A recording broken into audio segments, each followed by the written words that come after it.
Alors, j'ai fait des études en business, plus précisément en marketing. Ensuite, j'ai continué mes études avec un master en innovation et en entrepreneuriat. Donc, l'innovation aujourd'hui, c'est les entreprises, c'est les jeunes entreprises, les startups qui innovent. Mhm. Et c'est cette manière-là d'évoluer en tant qu'entreprise, soit une startup innovante, soit même une personne comme moi. La manière de réfléchir en tant qu'entrepreneur, c'est quelque chose que les grandes entreprises cherchent à appliquer dans leur grande structure. Donc moi, je travaille dans ce domaine-là Mhm. où c'était de l'innovation entre les grandes entreprises et les startups. Et donc j'étais au contact d'entrepreneurs, de startups innovantes marocaines que j'accompagnais.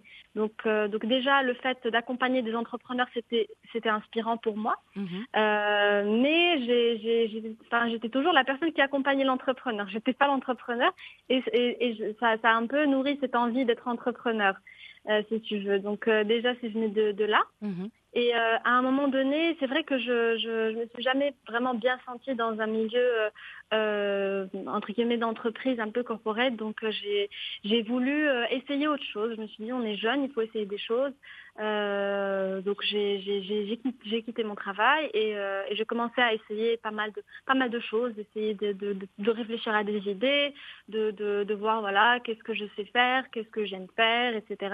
Faire une sorte de plan pour trouver mon nouveau chemin. La nouvelle Et vocation en quelque ma sorte. nouvelle vocation, c'est ça. Et c'était un travail, c'est du travail, c'est pas, ça tombe pas Bien enfin, sûr. c'est vraiment, c'est un travail de très personnel. Parce que des fois on a l'impression que tout se joue à ce moment-là où on va choisir ce qu'on va faire euh, juste après. C'est pas forcément le cas. On peut avoir 10 000 carrières dans une seule vie. C'est tout à fait vrai. Mais, Il faut prendre des mais risques bon, aussi.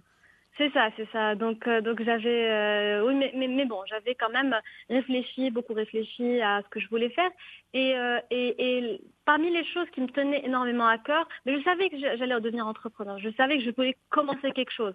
Peut-être pas le mot entrepreneur, mais juste je voulais faire quelque chose moi-même. Un projet qui vous Et appartient. Vous c'est soyez ça, quelque votre chose qui propre m'appartient. boss en quelque sorte, comme le disent Exactement, plusieurs exactement. entrepreneurs. Mhm. C'est ça. Après, ça aurait pu être aussi une association, ça aurait pu être complètement, enfin, pas forcément dans un cadre d'entreprise, mais juste le fait d'initier quelque chose, d'être un peu, comme tu dis, ouais, la boss de moi-même, si tu veux, Mhm. mais surtout d'initier quelque chose, de créer un changement. C'était ça l'envie.